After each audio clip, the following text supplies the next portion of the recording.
of my heart. God is the strength of my heart and my portion forever. God is the strength of my heart. God is the strength of my heart. God is the strength of my heart and my portion forever, forever. Who have I in heaven but you? There is nothing on earth I desire beside you. My heart and my strength, many times they fail. There is one truth, but there is one truth that always will prevail. God is the strength of my heart. God is the strength of my heart. God is the strength of my heart and my portion forever. God is the strength of my heart. God is the strength of my heart. God is the strength of my heart and my portion forever. God is the strength of my heart, de Don Moore. État uni dans la sainteté, bonjour. Notre sœur Vanessa, en attendant que nos autres sœurs et frères se connectent, comment tu vas?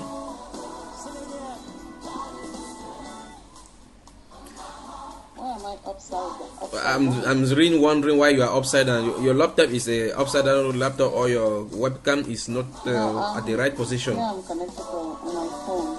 On the phone. So just put down the phone on the other side.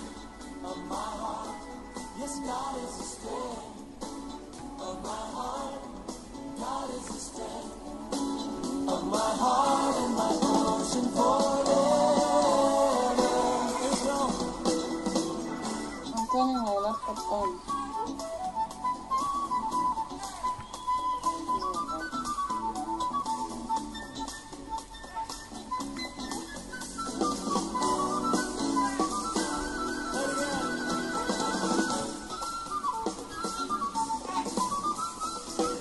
Alors le temps que tu reviens, écoutons ces bouts de chansons de Don Moore.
Rebonjour. Bonjour, frère Junior. Que la grâce, la paix, l'amour, la communion de notre Seigneur te soit multipliée. Amen.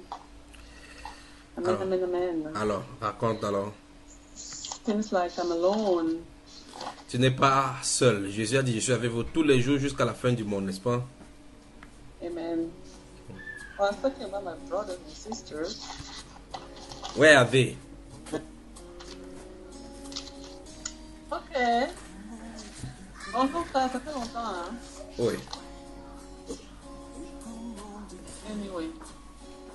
Seigneur a Je crois qu'il faut écrire à la soeur Béatrice d'entrer dans le forum. Il est en train d'appeler la menace, ça perturbe. Je ne sais pas pourquoi il appelle en off alors qu'on est en plein dans le forum. Attends.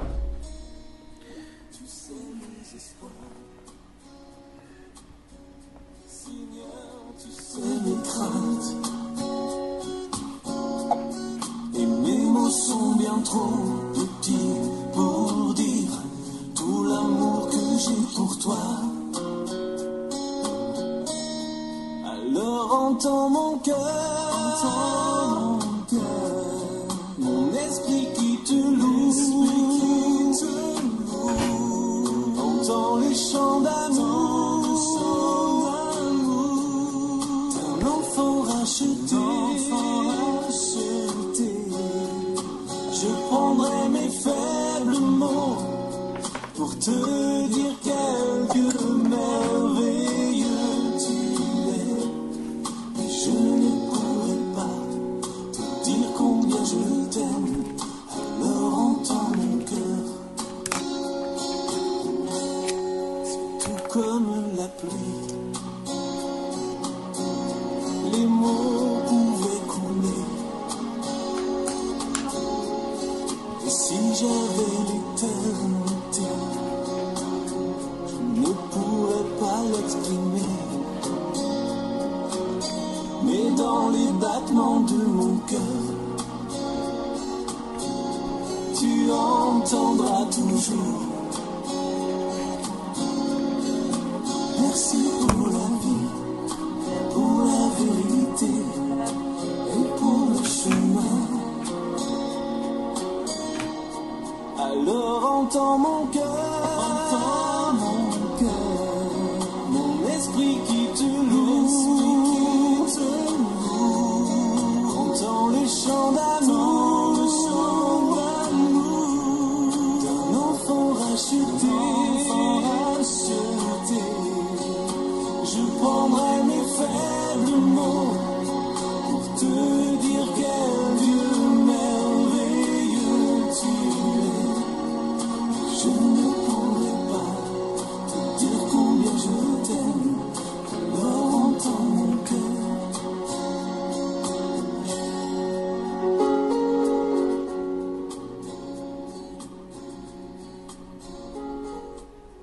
Voilà. J'espère que nous sommes encore reconnectés, n'est-ce pas? Tu lui as écrit? Oui, je lui ai écrit. Ok, donc je crois qu'elle a du mal à rejoindre le forum parce que je l'ai vu connecter là et puis ça s'est déconnecté. J'espère qu'elle n'est pas enroulée avant de se connecter. Alors, je suis à ton service et je suis à votre service aujourd'hui. Bonjour, État frère, uni je dans la vous- sainteté. Je crois que je ne vais poser que deux. Pour aujourd'hui, hein, seulement deux. Donc il y en a tellement. On a- Avec les cahiers que je vois là, je suis mort là. Ça fait longtemps. Toi, tu sais que tu étais parti. Donc, Là, c'est l'esprit d'accusation des frères. Non, Alors que le Seigneur est avec nous Je sais que tu es tous occupé. les jours.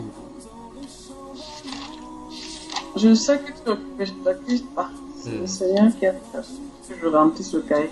Il y a rien à faire. Mais vraiment, les deux questions que j'ai, c'est en tête. La première question, c'est par rapport à l'enseignement de la dernière fois. Oui. Il était... Parce que ça prête un peu à la confusion. Donc, il y a quelque chose que j'aimerais comprendre de façon claire. Il est vrai que la femme ne doit pas enseigner, n'est-ce pas? Ça, c'est connu, ce n'est même pas un débat. Oui. Donc, maintenant, par rapport à l'échange qu'on a eu avec la sœur la dernière fois, quelle est la limite, en fait, entre l'exhortation et l'enseignement? Et est-ce qu'une femme est autorisée à sortir et aller bon, on dit souvent évangéliser dehors dans les rues. Ou bien on Donc, esquive, c'était ça. on dit annoncer la bonne nouvelle, venir prêcher. Bon, moi je sais seulement que ce que les gens disent qu'ils sont allés évangéliser. Anyway, ce que c'est ça en fait. Parce que bon, c'était un peu ça, c'était un peu difficile de placer un mot la dernière fois. Donc j'ai dit, ok, prochainement je vais poser ta question. Oui, ok, maintenant Donc, ça, c'est la je crois que c'est bien d'examiner cela. Oui, deuxième question. Bon, la deuxième question, c'est dans Matthieu 22. C'est une question qui me... ça m'a torturé tellement. J'ai essayé de chercher la question. C'est dans Matthieu 22, versets 12 à 13, où la parabole des noces, le festin des noces. Comment ce garçon-là fait pour entrer? Comment il a fait pour entrer sans la tenue de noces? Je me suis tout posé la question, mais comment il a fait pour se retrouver là, pour qu'on le mette dehors? Comment? Puisque c'est la condition pour entrer, en fait. Oui. Mais c'est pas la condition pour entrer. Non, allons-y. Dans ce Matthieu chapitre 22, examinons d'abord ça avant de revenir à la première question. Lis à partir du verset 1 la parabole totalement. Jésus, prenant la parole, leur parla de nouveau en parabole et il dit: Le royaume des cieux est semblable à un roi qui fit des noces pour son fils. Il envoya ses serviteurs appeler ceux qui étaient invités aux noces, mais ils ne voulurent pas venir. Il envoya encore d'autres serviteurs en disant: Dites aux conviés, voici j'ai préparé mon festin. Mes bœufs et mes bêtes grasses sont tués. Tout est prêt, venez aux noces. Mais, sans s'inquiéter de l'invitation, ils s'en allèrent, celui-ci a son champ, celui-là a son trafic. Et les autres se saisirent des serviteurs, les outragèrent et les tuèrent. Le roi fut irrité, il envoya ses troupes, fit périr ses meurtriers et brûla leur ville. Alors il dit à ses serviteurs: Les noces sont prêtes, mais les conviés n'en étaient pas dignes. Allez donc dans les carrefours et appelez aux noces tous ceux que vous trouverez. Ces serviteurs allèrent dans les champs, dans les chemins, rassemblèrent tous ceux qu'ils trouvèrent, méchants et bons, et la salle des noces fut pleine de convives. Le roi entra pour voir ceux qui étaient à la table, et il aperçut là un homme qui n'avait pas revêtu un habit de noces. Il lui dit: Mon ami, comment es-tu entré ici sans avoir un habit de noces? Cet homme eut la bouche fermée. Alors le roi dit au serviteur: Liez-lui les pieds et les mains, jetez-le dans les ténèbres du dehors où il y aura des pleurs et des grincements dedans, car il y a beaucoup d'appelés, mais peu d'élus. Amen. Donc le verset 14 répond à la question normalement. Le verset 14 répond directement à la question. Et après avoir répondu de façon brute comme ça, je vais revenir en détail depuis le verset 1. On va encore lire et je vais donner du travail dans ces passages-ci. C'est intéressant. D'accord? D'accord. Voilà. Donc, le verset 14, le Seigneur Jésus finit en disant car. Quand il finit la parabole, il dit car il y a beaucoup d'appelés, un peu d'élus. Qu'est-ce que cette phrase implique? Ça suppose qu'en réalité, c'est pas élection quand il entre. Voilà, donc c'est ce qu'il vient de dire. Il vient de dire que c'est pas élection quand il entre. Voilà, donc ça veut dire que entrer dans la noce, dans la salle de noces, c'est pas élection. Maintenant, revenons maintenant à partir de lire maintenant, il va donner le devoir. Devoir dans la parabole des noces. Avant de lire, pour donner le devoir, c'est merveilleux ça, Seigneur. Que Dieu te bénisse, ma soeur. Amen. Note Apocalypse chapitre 19. Allons-y. Apocalypse, Révélation, le Book of Revelation. Apocalypse chapitre 19. Les questions seront liées à cela, dans cet Apocalypse-là, et je vais poser mes questions que j'aime poser. Apocalypse chapitre 19. On y va.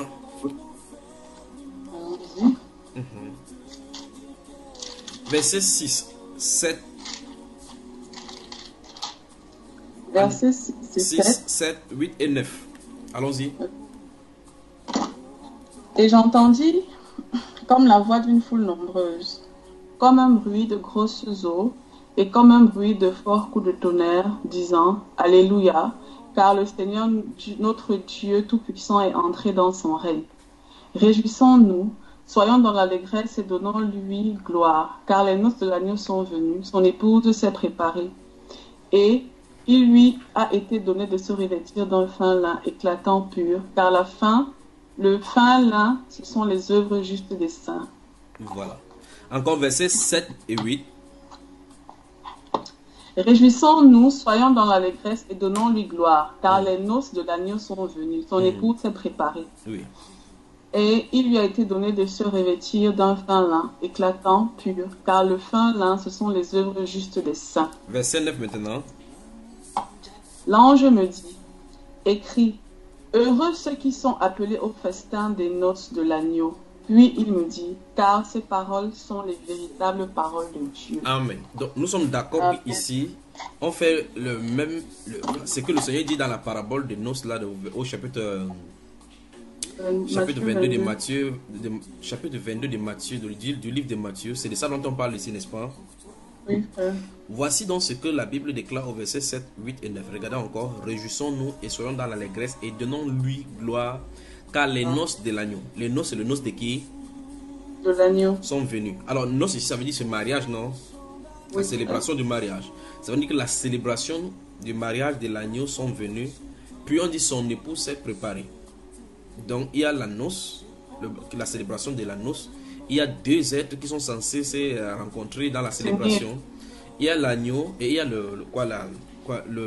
l'épouse. Maintenant, verset 8 dit, et il lui a été donné de se revêtir. Lui, ici est mis pour l'épouse de l'agneau.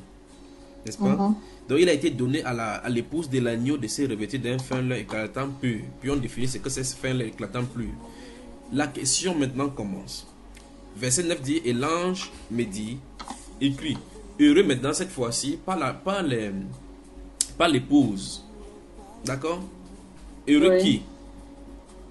Ceux qui sont appelés au festin des noces Voilà. de l'agneau. Donc, première question, qui sont ceux qui sont appelés au festin des noces? La question doit être répondue. Donc, voilà le travail à faire. Et c'est ce travail qui va nous faire continuer dans Matthieu chapitre 22. Nous allons y revenir maintenant. Lorsque nous lisons la parabole dans Matthieu chapitre 13, nous voyons effectivement la parabole de la sémence et des livrets des champs. Et Jésus vient identifier chacune des choses de la parabole. Il dit le champ, c'est le monde. La bonne sémence, c'est le fils du royaume. L'ivraie, c'est la fils de... Ainsi de suite. Celui qui l'a semé, c'est le diable. Donc, c'est comme ça qu'il faut identifier dans la parabole. D'accord? Donc, la question que je pose à vous qui m'écoutez, c'est... L'ange dit ici, heureux ceux qui sont appelés au festin de noces de l'agneau. Beaucoup de personnes disent qu'ils ont eu des visions. Et j'ai vu la table. Le table était long. Il y avait des couverts là-bas, graves. Il y avait des places là-bas. Et j'ai vu mes places là-bas, assises quelque part. Bon, maintenant, tu seras à table avec lui. Si tu es à table avec lui, peut-être tu es à la table VIP. Parce que lorsqu'on fait les festins, il y a la table. Mais il y a des gens qui sont à l'honneur dans cette festivité-là. Il y a l'heureux élu du jour et l'heureuse élue du jour. Qui doivent être côte à côte. Maintenant, il y a les invités. La question maintenant, c'est dans la dispensation de l'église ou bien dans le temps.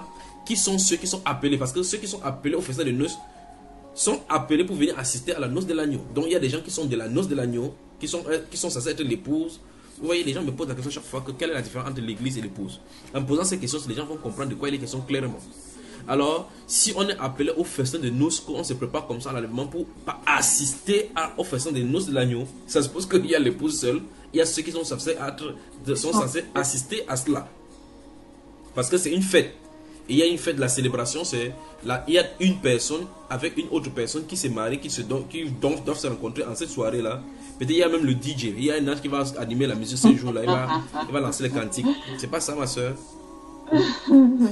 Puisque le mariage, la célébration diffère, mais le mariage est identique. C'est parce qu'on s'est dit oui depuis, pas vrai?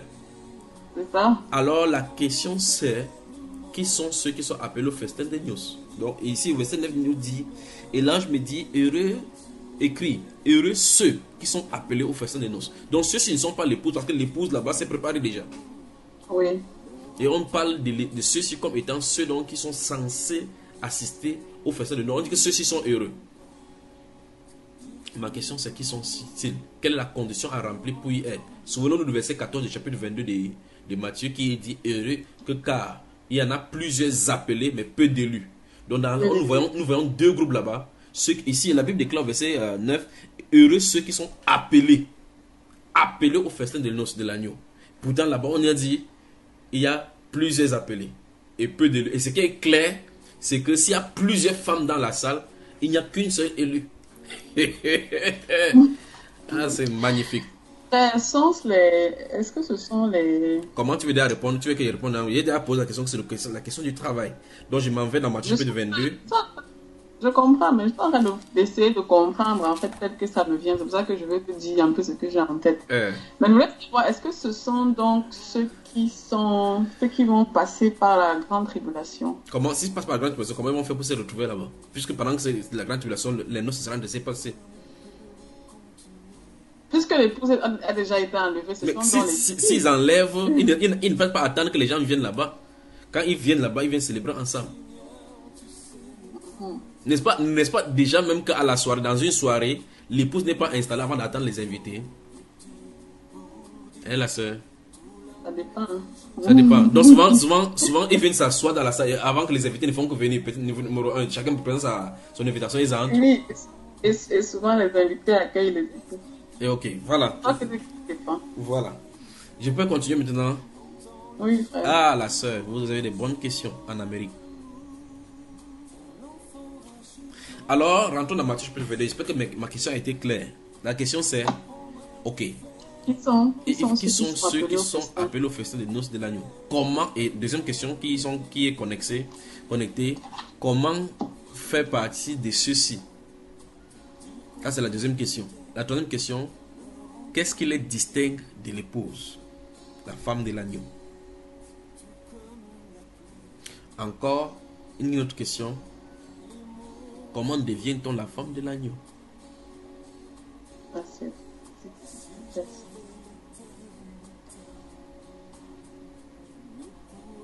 Je crois que la réponse à ces questions doit mettre beaucoup de choses au clair par rapport à l'évangile que nous annonçons aujourd'hui et qui sont ceux qui y annoncent.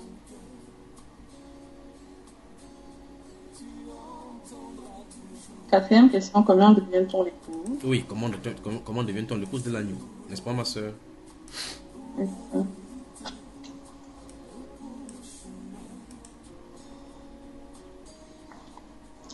Je vais continuer avec mes questions. Oui.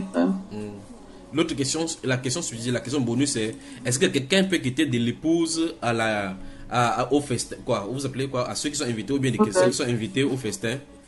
Vous voyez que même dans la logique simple, ça ne donne pas, n'est-ce pas? Même dans la simple logique, vous ne pouvez pas quitter dans la salle des noces et vous dites que oh, hey man, c'est moi la soeur Saint-Tiche, moi je suis devenue ta femme. Il n'y a qu'une seule élue. Et celle-là, on l'appelle l'élu du cœur, de l'heureux du jour. Pas vrai? C'est l'élu de son cœur. Et il peut pas, même si tu t'habilles dans la salle, plus que tu veux défier même la mariée du jour, tu n'en es pas quand même élu. Pas vrai? Elle reste l'élu. Voilà.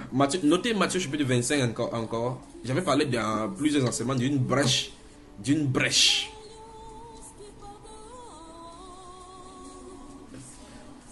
La parabole des boucs, lorsque le fils de l'homme vient s'asseoir sur le trône du jugement, il y a le bouc avec les brebis. Qui sont les boucs et qui sont les brebis? D'accord? Heureusement que c'est moi qui ai posé ça, maintenant j'ai plus le débat. Donc il faut noter également cela. Nous allons examiner. Ce sont des questions que nous allons examiner. Je crois que Dieu voilà, lorsque nous allons mettre les pieds là-bas, chez vous, s'il ouvre notre chemin à ce que nous venons vers vous, nous allons travailler cela dans la parole en profondeur, doucement, pendant des heures. Comme il va conduire. Amen. Amen. Alors nous rentrons maintenant dans Matthieu chapitre 22 et nous prenons notre texte depuis le début. L'agneau est digne d'être adoré, n'est-ce pas, ma soeur? Amen. Ok. Jésus, prenant la parole, parla de nouveau en parabole et il dit, Dieu merci qu'on a dit que c'était en parabole. Le royaume des cieux est semblable, le royaume des cieux. Donc tout ce qu'on a décrit ici est semblable au royaume des cieux. On y va. Le royaume des cieux est semblable à un roi qui fit les noces pour son fils. Donc voilà comment on va faire dans le texte maintenant. Je vais entourer roi, je mets entre guillemets petit O, bon, 0. D'accord? Vous y êtes? Il faut contrôler que ta soeur est bien connectée. Je ne sais pas, c'est sûr qu'elle a du mal à entrer. Ça, Béatrice? Oui. Je ne la vois même plus. Je ne la vois même plus connectée. Elle apparaît que oui. Ok. On y va. Ah, Le royaume des cieux est semblable à un roi. Donc, je mets petit 0 là-bas. Fille des noces. On y va. oui, frère. On entoure noces, on met petit 1. Pour son fils, petit 2. On y va. Donc, le royaume des cieux est semblable à un roi qui fit des noces pour son fils. Il y a des éléments à travailler ici. Il y a l'élément 0 qui est le roi, l'élément 1 qui est les noces, On les note. l'élément 3 qui est fils. D'accord? Verset 3 nous dit, il est question ici que il se réfère au roi, n'est-ce pas? Ouais, oui. Il envoya ses serviteurs. On entoure ses serviteurs et on met petit 3. Appeler ceux qui étaient invités aux noces. Voilà. Voilà petit 4. Donc ceux qui étaient invités aux noces. On y va. Oui, frère. Mhm. Donc le groupe, ceux qui étaient invités aux noces, petit 4, n'est-ce pas? Maintenant, nous allons créer une parenthèse dans ce groupe de mots en entourant le verbe être qui s'y est invité. Le verbe être invité. D'accord? Oui, frère. On entoure cela et on peut assurer le verbe qui est là-bas était. Donc, on dit ceux qui étaient invités aux noces. Le volet suivant dit, mais ils ne voulu pas venir. Donc nous comprenons que ce groupe de personnes n'ont pas voulu venir. Ils ont manifesté leur volonté de ne pas venir. On dit qu'ils étaient invités à ces noces-là. Verset 4 dit, il, c'est-à-dire le même roi encore, envoie encore d'autres serviteurs. Il faut qu'on identifie encore ce groupe de serviteurs. Nous sommes à petit combien maintenant? Nous sommes à petit 4. Petit 4. Donc, d'autres Petit 5. serviteurs, c'est- Petit 5 maintenant, n'est-ce pas? Oui. Voilà. En disant, dites aux conviés, c'est-à-dire ceux donc qui se réfèrent ici en haut, n'est-ce pas? Oui. Donc ce groupe de personnes en haut, ce sont les conviés là. Dites aux conviés, voici j'ai préparé mon festin. Mes bœufs et mes bêtes grasses sont tués. Soulignons, mes bœufs et mes bêtes grasses sont tués. Tout est prêt, venez aux noces. Donc, deuxième invitation. Voilà. Nous sommes à la deuxième invitation, n'est-ce pas?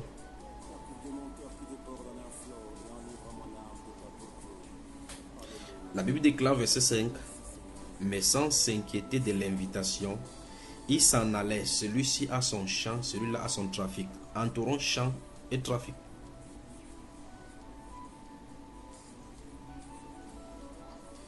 Donc, vous voyez, le Seigneur, pour dire de ces choses mystérieuses et spirituelles, il utilise le langage courant et nos événements de la terre pour que nous puissions saisir ce qu'il a dit, n'est-ce pas? Oui. Maintenant, et les autres se saisirent. Les autres, nous sommes à la petite 6 là maintenant. Il faut entourer les autres se saisirent des serviteurs, les outragés et les tueurs.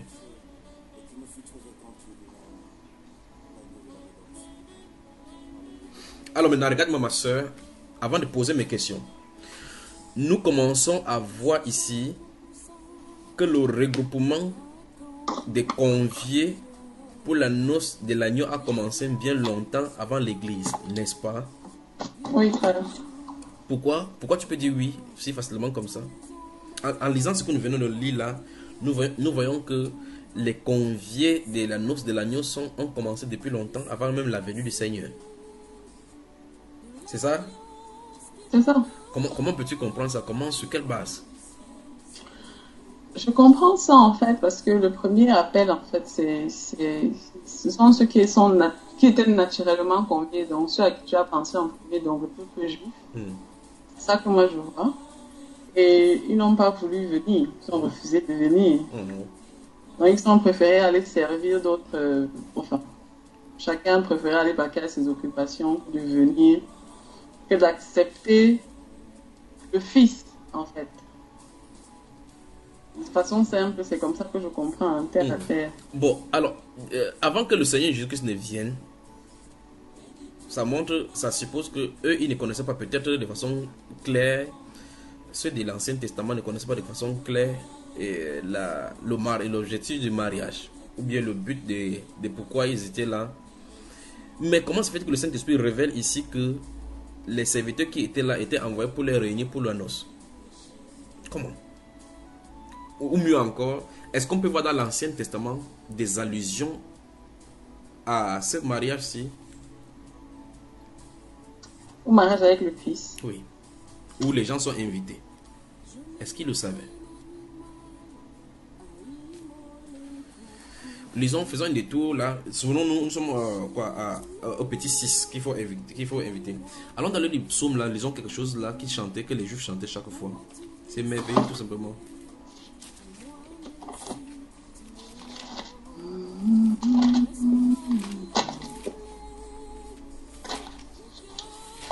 N'est-ce pas de bizarre de dire que la noce de l'agneau, les invités étaient invités depuis l'Ancien Testament?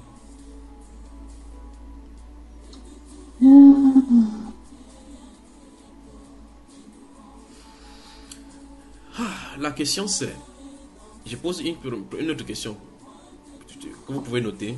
La question, y a-t-il les membres de l'Ancien Testament comme membres du corps de l'épouse? Si oui, démontré par les Saintes Écritures. Sinon, démontré par les Saintes Écritures de toute façon.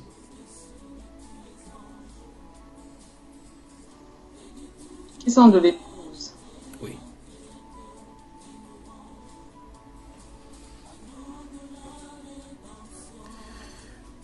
Ah, que le Seigneur soit élevé. Maintenant, allons-y, psaume 45. Lisons le psaume 45.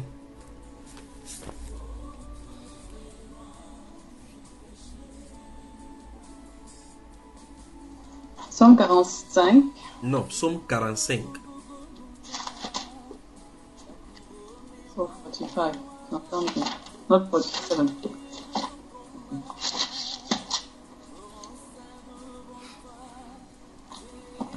Au chant des chantres sur les lits, les fils de Corée, cantiques, chants d'amour. Voilà. Des paroles pleines de charme bouillonnent dans mon cœur. Je dis, mon œuvre est pour le roi. Que ma langue soit comme la plume d'un habile écrivain. Tu es le plus beau des fils de l'homme. La grâce est répandue sur tes lèvres. C'est pourquoi Dieu t'a béni pour toujours. Vaillant guerrier, saint ton épée. Ta parure et ta gloire, oui, ta gloire. Sois vainqueur, monte sur ton char, défends la vérité, la douceur et la justice, et que ta droite se signale par de merveilleux exploits. Tes flèches sont aiguës, des peuples tomberont sous toi. Elles perceront le cœur des ennemis du roi. Ton trône, ô Dieu, est à toujours. Le spectre de ton règne est un spectre d'équité. Le sceptre, Ah, dans le bâton de commandement. Le sceptre de ton règne est un sceptre d'équité. Oui. Tu aimes la justice, tu es la méchanceté. C'est pourquoi, ô Dieu, ton Dieu t'a oint d'une huile de joie, par privilège chez tes collègues. La myrrhe, l'aloès et la casse parfument tous tes vêtements. Écoute là. Écoute encore maintenant. Écoute ce qu'il va dire maintenant. Allons-y. Dans les palais d'ivoire, les instruments à cordes te réjouissent. Des filles de rois sont parmi tes bien-aimés. La reine est à ta droite. Parée d'or, d'ophir. Oui. Écoute, ma fille, vois et prête l'oreille. Oui. Oublie ton peuple et la maison de ton père. Oui. Le roi porte ses désirs sur ta beauté. Oui. Puisqu'il est ton Seigneur, rends-lui tes hommages. Oui. Et avec des présents, la fille de Tyr, les plus riches du peuple rechercheront ta faveur. Oui. Toute resplendissante est la fille du roi dans l'intérieur du palais. Oui. Elle porte un vêtement tissé d'or. Oui. Elle est présentée au roi, vêtue de ses habits brodés, et suivie des jeunes filles, ses compagnes, qui sont amenées auprès de toi. Alors, vous voyez clairement ici décrit ce qui est dit dans le psaume, dans Apocalypse chapitre 19, le verset 6 à 8 que nous avons lu aujourd'hui. Mais maintenant, si on n'attire pas l'attention, vous allez lire ça tout simplement comme c'est les sons de protection. Pourtant, là, se sont révélés depuis la venue, depuis le début. Je crois que si on avait le temps, j'aurais souhaité prendre le 45C et descendre doucement dans ces champs d'amour. Vous voyez, on dit sur le champ d'amour. Une fois de plus ici, on voit effectivement comme dans le mariage, dans les célébrations du mariage humain, on voit que la jeune fille qu'on amène est accompagnée des autres jeunes filles.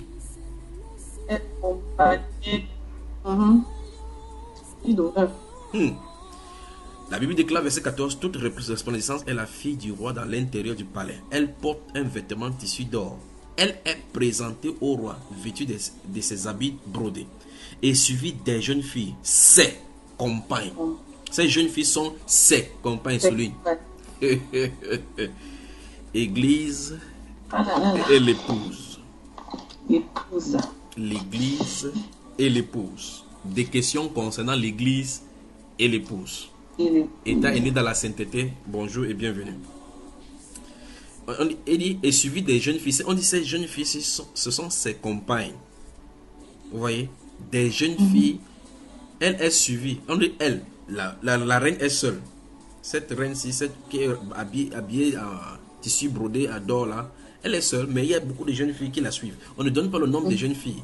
On dit, elle est suivie des jeunes filles qui sont ses compagnes, qui sont amenées auprès de toi. On les introduit au milieu des réjouissances et de l'allégresse. Vous voyez, c'est ce que l'ange a dit. Heureux ceux qui sont appelés au festin des noces de l'agneau. Puis il dit, elles entrent dans elle. Au pluriel cette fois-ci, entrent dans le palais du roi. Tes enfants prendront la place de tes pères. Ah Seigneur Jésus, tu les établis princes dans tout le pays. Maintenant souligne, tu les établis princes dans tout le pays. Tu les établiras. Chez moi ici, c'est où? Oui, tu les établiras princes dans tout le pays. Donc nous voyons justement la récompense dont le Seigneur a dit, lorsqu'il viendra, il va dire prends 10 villes, prends la domination de 5 villes, ainsi de suite, ainsi de suite. Je crois que dans une autre question, on va demander donc, qui sont ceux-ci à qui Jésus est en train de donner la répartition des villes, puisque les chrétiens disent que non, nous allons gouverner partout. Oui, nous allons gouverner.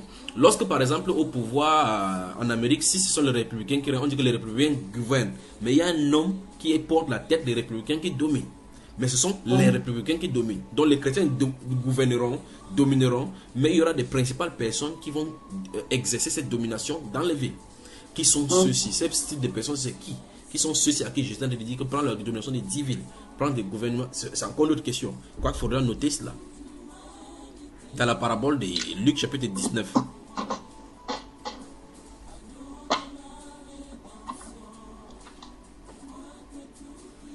Donc, je t'ai posé la question avant que nous allions dans ce psaume 45. Est-ce que dans l'Ancien Testament, il y a trait de cela? Il y en a plein dans la Bible comme image, en image. Plein dans la Bible.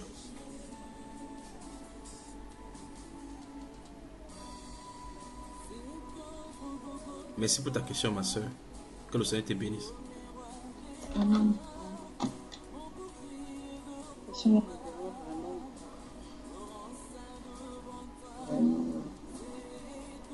Dans cette parabole de Luc chapitre 19 qui est repris encore dans d'autres évangiles où le Seigneur remet des talents à d'autres personnes de faire valoir avant d'aller pour être investi dans la royauté et revenir par ensuite.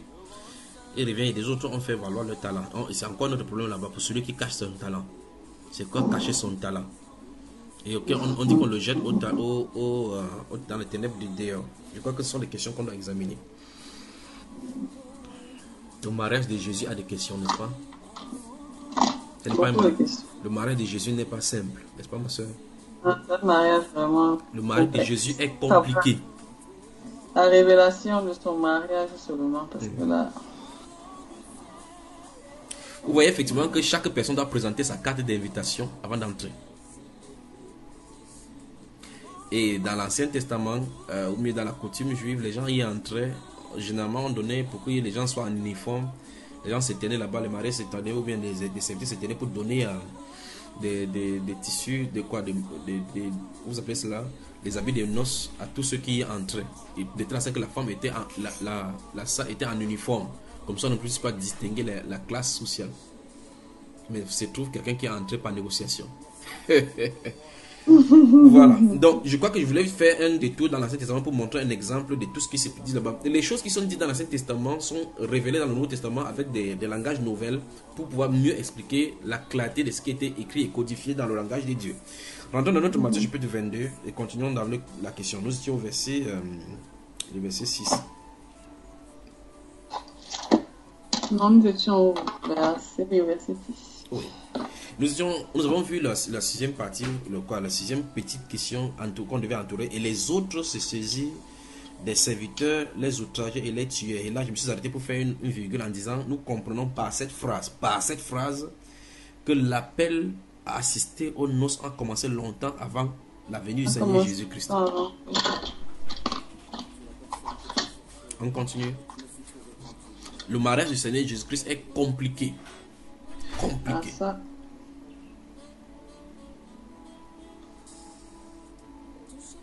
Ou mieux encore, les complications du mariage de Jésus.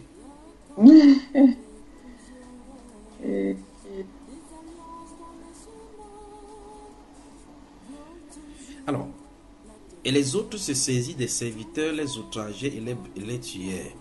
Le roi fut irrité. Il envoya ses troupes. On entoure ses troupes. Nous sommes à la 7e position. Et il envoya ses troupes.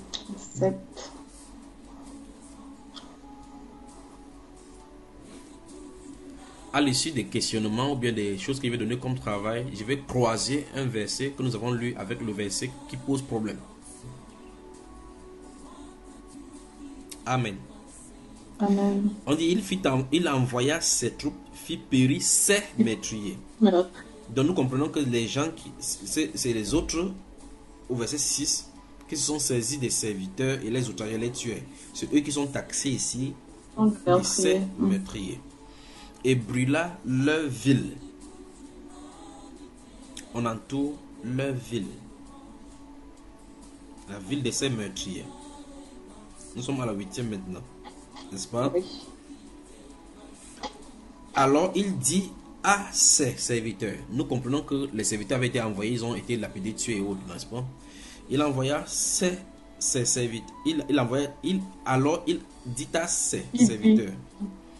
Nous sommes à la 9e là maintenant, n'est-ce pas? Oui. Les noces sont prêtes, mais les conviés n'en étaient pas dignes. Mais les conviés n'en étaient pas dignes. Nous voyons effectivement, c'est le verset 3, c'est le même groupe de personnes du verset 3 ici. N'est-ce pas, ma soeur? Oui. Alors nous passons au verset 9. Alors, allez donc dans les carrefours et appelez aux noces tout ce que vous trouverez. Nous avons au verset numéro 10 ici. Dans ce que vous appelez le carrefour ici, on va mettre un petit A là-bas. Il va falloir l'explication du carrefour. Parce que carrefour, c'est dans notre sens pour que nous comprenions ce qu'il a dit. Mais au sens des paraboles, qu'est-ce qu'il a dit se référer? Qu'est-ce qui se réfère par carrefour? N'est-ce pas, ma soeur?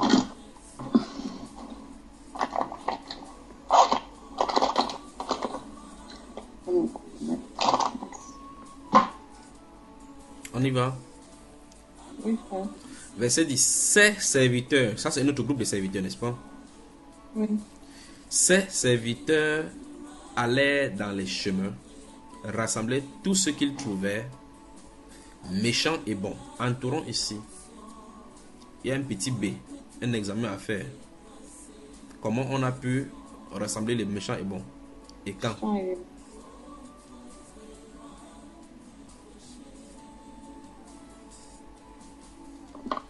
On y va.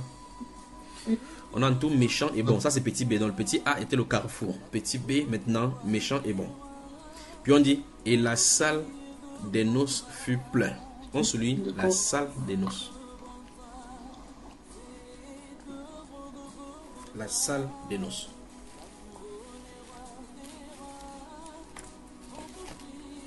La salle des noces. Vous y êtes, ma soeur? Oui. On met petit C. Ici, là, dans petit C, on va poser la question où se trouve cette salle.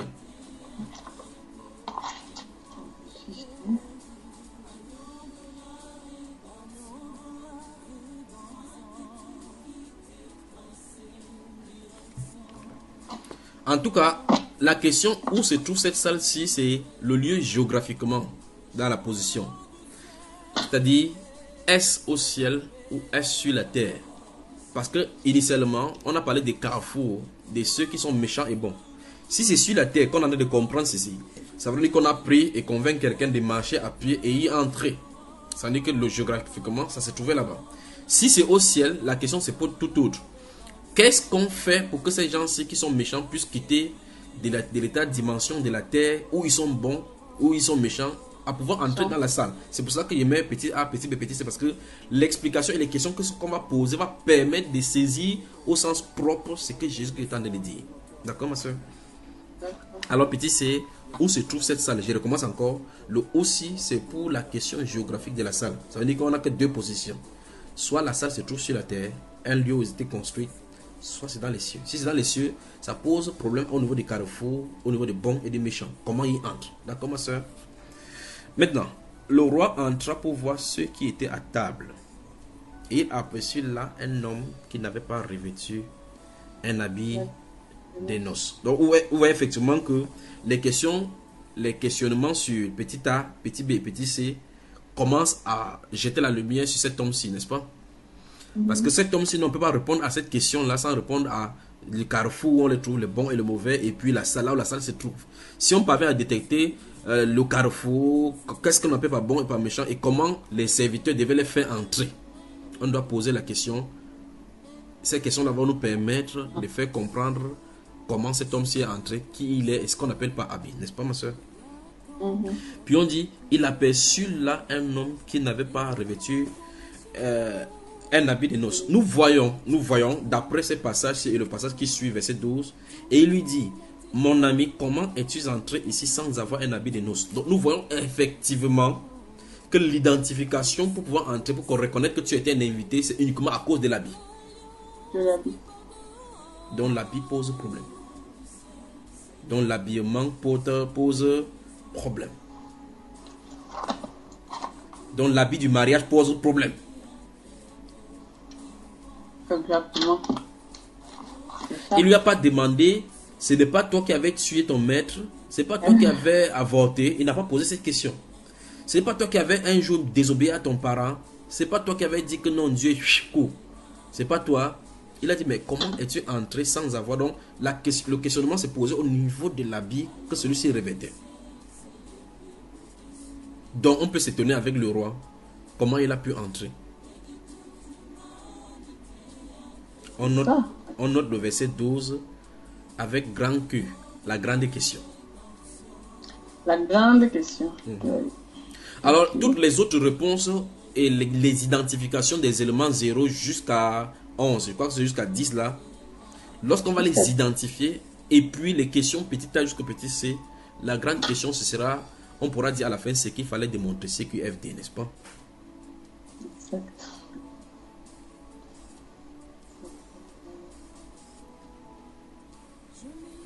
Puis on dit ici le verset 12, la dernière partie, que cet homme eut la bouche fermée. Ça veut dire que ça fait pip. Et il n'y a pas de justification. Tu dois seulement sauf que sortir. Maintenant, la question que je pose, première question, concernant Matthieu chapitre 22. Peut-on entrer dans la noce de l'agneau sans le Saint-Esprit? C'est la première question. Je vais continuer la deuxième.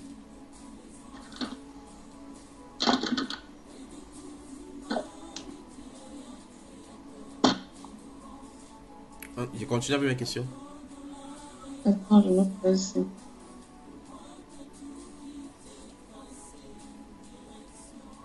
Il faut croiser aussi en parallèle dans ce travail-ci, Matthieu chapitre 25, le verset 1 à 13. Ça n'a rien à voir avec Akophilé et ses cris de minutes qui continuent à crier. Il parle du véritable cri des Saintes Écritures. Donc il faut croiser dans ce travail-ci, dans ce questionnement-ci. Je crois que c'est l'heure de poser ces questions-ci pour que chacun, en réalité, commence à se positionner dans les Saintes Écritures. Dans ce Matthieu chapitre 25, les versets 1 à 13. Donc il faut croiser lors de ce travail-ci, Matthieu chapitre 25, versets 1 à 13. Croiser également avec Luc chapitre 14, versets 24 à 33. Et Luc chapitre 9.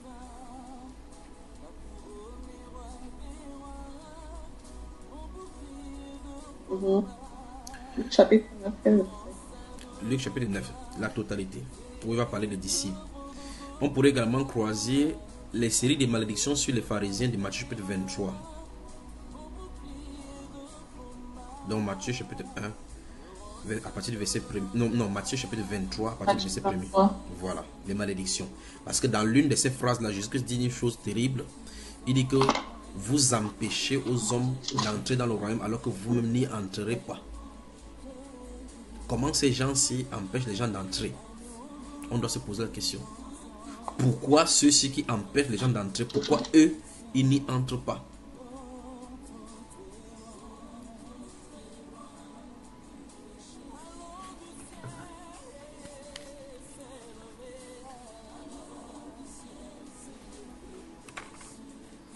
C'est noté, ma chère sœur. Oui. On pourrait également croiser cette parabole du Seigneur Jésus-Christ qui dit: celui qui observera ces paroles et faisant observer aussi sera appelé le plus grand.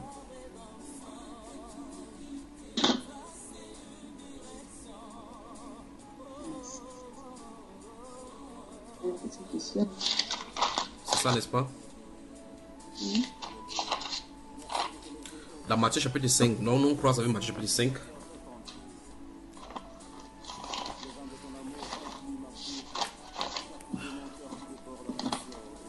Matthieu chapitre 5. Donc, ouais, effectivement, que pour faire un travail sérieux, il faut que quelqu'un se retire dans la prière, dans le jeûne, avant que le Saint-Esprit le conduise ici, parce que c'est tellement mélangé.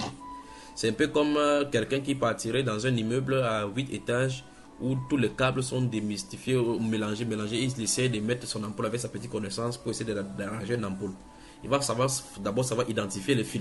Quel est le fil qui va, quelle est l'alimentation qui va dans tel secteur, et ainsi de suite. Et commencer à regarder les fusibles qui contrôlent tous les entrées et les données. Regardez si le câble qui ici correspond au câble donné. Pour cela, il faut un travail sérieux pour ne pas créer les incendies dans notre cœur. N'est-ce pas, ma soeur? Donc, dans Matthieu chapitre 5, verset 19, là, dans ce passage-là, il est dit: celui donc qui supprimera l'un de ses plus petits commandements et qui enseignera aux hommes à faire de même. On dit, qu'est-ce que le Seigneur dit? Il dit: sera appelé le plus petit dans le royaume des cieux. Mais celui qui les observera et qui enseignera à les observer sera plus appelé grand dans le royaume des cieux. Donc, est-ce à dire que si quelqu'un supprime et enseigne aussi le fort d'autres aux gens, il va quand même entrer, mais être le plus petit dans le royaume? Voilà, donc il faut se poser ces questions. Donc, tout ceci doit être mis ensemble avant d'observer bien d'autres. Donc, ouais, effectivement, que pour faire ces choses, il faut qu'on soit dans une salle, bien assis, avec de l'eau chaude, bien des cafés là-bas. On parle doucement, on examine le temps que ça va prendre. Alors, on continue ici, verset 12. Il lui dit: mon ami, comment es-tu entré ici sans avoir l'habit des noces? Donc, la question c'est: comment es-tu entré? Nous comprenons que ce qui a empêché, le pourquoi cet homme-ci ne doit pas être là-bas, c'est l'habit de noces. Donc, ça veut dire que c'est l'habit de noces qui pose problème lors du mariage de Jésus. Et Dieu merci, tout à l'heure j'ai dit que je devais croiser ces passages-ci, le passage de la grande question avec un passage que nous avons lu.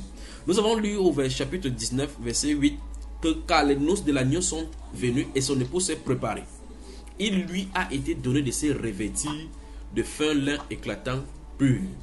Donc ça c'est le revêtement de la noce, des vêtements de la femme de l'agneau.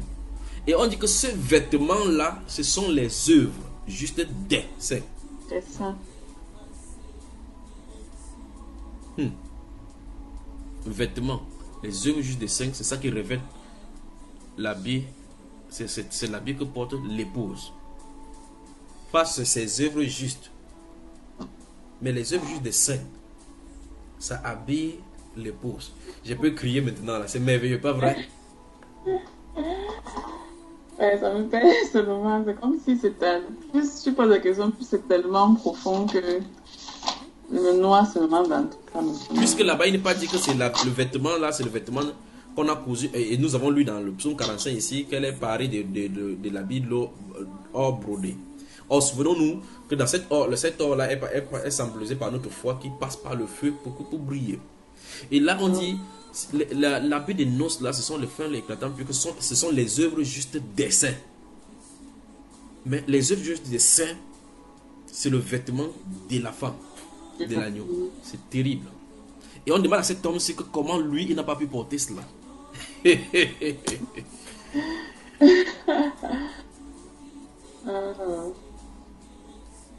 N'est-ce pas, ma soeur? Verset 13. Alors le roi dit au serviteur: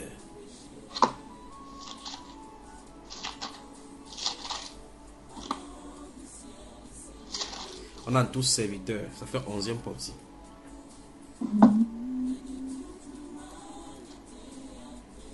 Les serviteurs, ce ne sont pas les mêmes serviteurs. Nous comprenons clairement que ce ne sont pas les mêmes serviteurs. N'est-ce pas?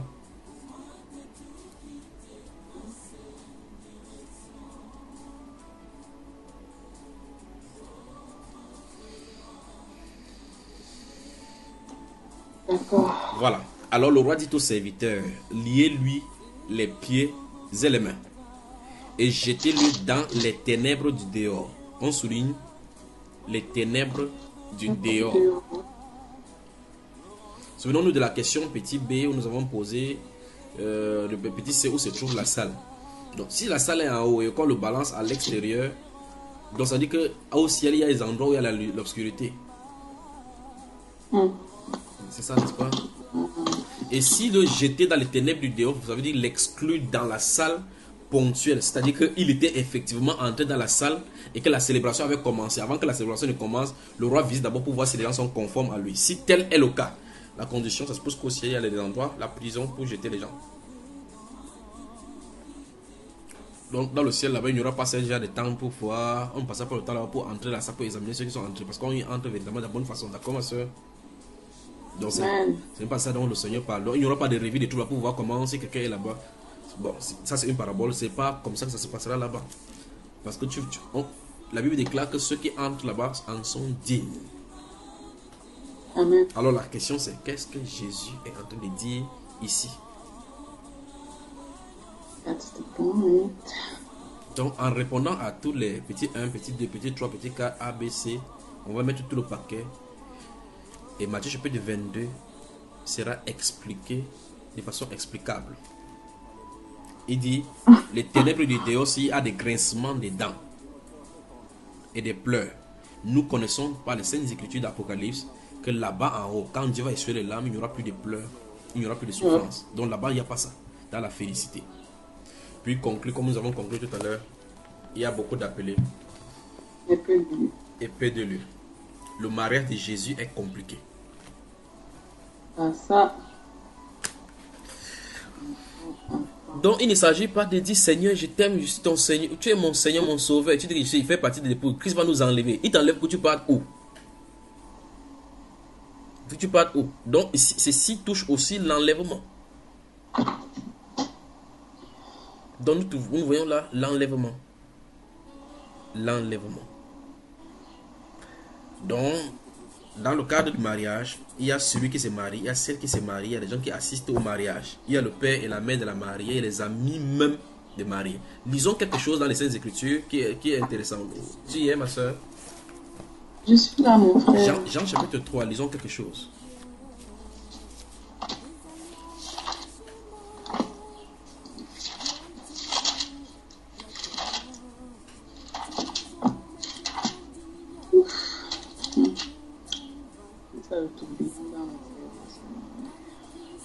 Quel verset, frère? Lisons le verset 22 jusqu'à ce qu'on trouve au verset 32. 22 à 32. Après cela, Jésus, accompagné de ses disciples, se rendit dans la terre de Judée. Et là, il demeurait avec eux et il baptisait. Jean aussi baptisait à Hénon, près de Salim, parce qu'il y avait beaucoup d'eau. Et on y venait pour être baptisé, car Jean n'avait pas encore été mis en prison. Or, il se leva de la part des disciples de Jean une dispute avec un juif touchant à la purification. Ils vinrent trouver Jean et ils lui dirent, « Rabbi, celui qui était avec toi au-delà du Jourdain et à qui tu as rendu témoignage, voici, il baptise et tous vont à lui. » Jean répondit, « Un homme ne peut recevoir que ce qui lui a été donné du ciel. Vous-même m'êtes témoin que j'ai dit, je ne suis pas le Christ, mais j'ai été envoyé devant lui. Celui à qui appartient l'épouse, c'est l'époux. Mais l'ami de l'époux, qui se tient là et qui l'entend, éprouve une grande joie à cause de la voix de l'époux. Aussi, cette joie qui est la mienne est parfaite.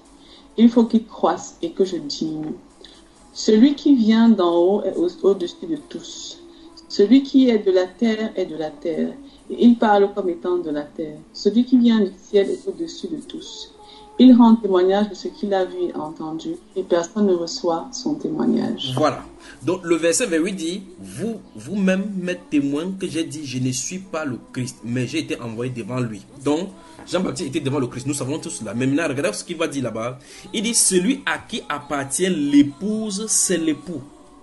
Vous y êtes? Maintenant, écoutez très attentivement. Mais l'ami de l'époux qui se tient là et qui l'entend éprouve une grande joie à cause de la voix de l'époux. Aussi cette joie qui est la mienne est parfaite. Donc ici, Jean-Baptiste dit clairement que Jésus est quoi? Est l'époux. Tu es prêt pour le choc? Prête. Tu es prêt pour le choc? Je suis prête, mon frère. Vous êtes prêt pour le choc? Je suis prête. Vous êtes prêt pour le choc? Parce qu'il va dire des choses maintenant. En tout cas, de toutes les façons, c'est les Saintes Écritures. On y va? Donc Jean-Baptiste est ami de l'époux. Il n'est pas de l'épouse. N'est-ce pas? D'après ce qu'on voit ici. Yes. Hein? Oui. Est-ce qu'il a dit c'est lui? Il n'a pas dit qu'il était membre. Il n'a pas dit ici qu'il était membre de l'épouse. De l'épouse. Il dit qu'il est l'ami de l'époux. Et effectivement, quand vous vous mariez, vos amis ont des places privilégiées. Parce qu'ils viennent pour regarder votre femme.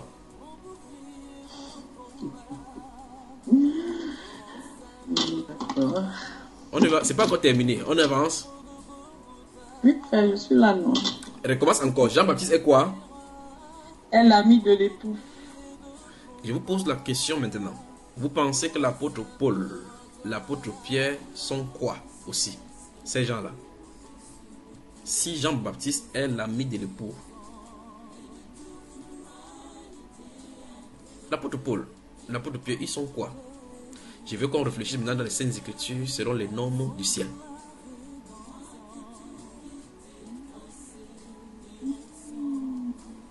Note 2 Corinthiens chapitre 11, on va y revenir maintenant. That's so deep. Oh my God. Tu y es? Je note quoi, frère? 2 Corinthiens chapitre 11. Oui, tu étais perdu. J'ai dit préparez-vous au choc. 2 Corinthiens chapitre 11. Le mariage de Jésus est compliqué. 2 Corinthiens chapitre 11. On y revient tout juste. Mais maintenant, avant cela, allons dans le livre de Marc, Matthieu chapitre 9. C'est que je veux, on va lire là-bas. Ça se trouve dans Marc chapitre 2 et dans le livre de Luc également. D'accord? Donc, ce que nous allons lire dans Matthieu chapitre 9 se trouve aussi dans Marc chapitre 2 et dans Luc chapitre 5. D'accord? D'accord. Bon, avant d'avancer, Jean-Baptiste est quoi pour Jésus dans ces conditions de mariage? Il est l'ami de l'époux. Bonne question, bonne réponse. Matthieu chapitre 9. Vous allez lire la Bible là. Vous allez lire la Bible. Ah, c'est bon. Je vais suivre souvent. On y va. Oui, frère, j'y suis. Verset 11 à 15. Verset 11 à 15. Les pharisiens virent cela et ils dirent à ses disciples, pourquoi votre maître mange-t-il avec les publicains et les gens de mauvaise vie? Jésus les ayant entendus, leur dit, ce ne sont pas ceux qui se portent bien qui ont besoin de médecins, mais les malades. Allez et apprenez ce que signifie, je prends plaisir à la miséricorde et non au sacrifice, car je ne suis pas venu appeler des justes, mais des pécheurs. Alors, les disciples de Jean vinrent près de Jésus et dirent, pourquoi nous, les pharisiens, jeûnons-nous, tandis que tes disciples ne jeûnent point? Jésus leur répondit, les amis de l'époux peuvent-ils s'affliger pendant que l'époux est avec eux? Stop. Pardon. Les amis de l'époux. Mhm. Les amis de l'époux. Il s'est référé à qui ici? À ses disciples. Aux 12. Ceux qui sont là-bas. Donc ils sont quoi? Ils sont les amis de l'époux. Font-ils partie de l'épouse? Non. D'après ce que nous disons là-bas, n'est-ce pas? Ça, c'est les chocs. Ça va choquer, mais c'est quand même... n'est-ce pas? Bon, lisons l'apôtre Paul dans le verset 1 du chapitre 1 et 2 de 2 Corinthiens chapitre 11. Et c'est là où nous allons clore ce sujet. Déjà. C'est question Alors, de pour moi là. commencer.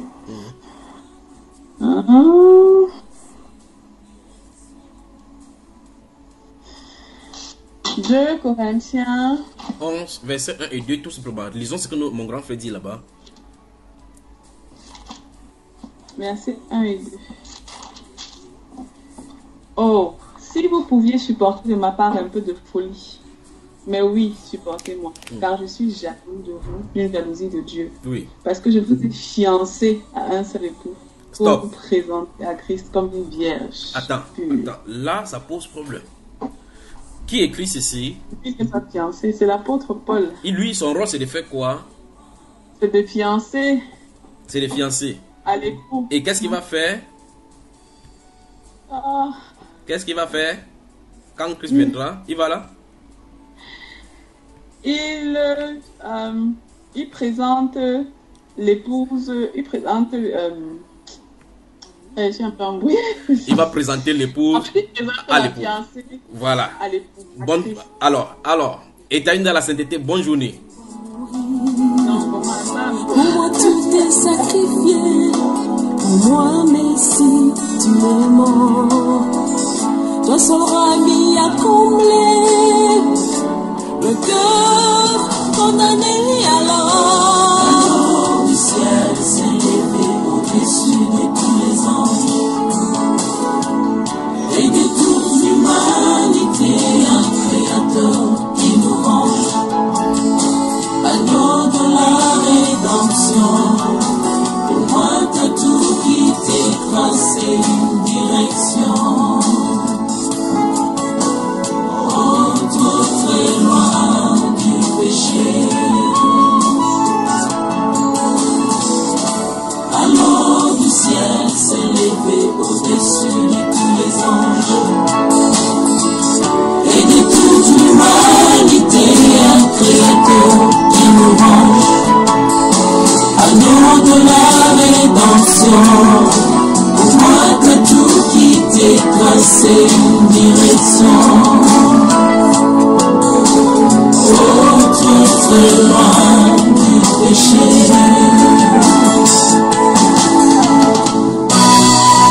C'est le corps au Golgotha, ta couronne roi des rois, mon bouclier de combat me rend ça devant toi. C'est le corps au Golgotha, ta couronne roi des rois, mon bouclier de combat me rend ça devant toi. Alors du ciel s'est levé au-dessus de tous les anges, au-dessus de tous les anges.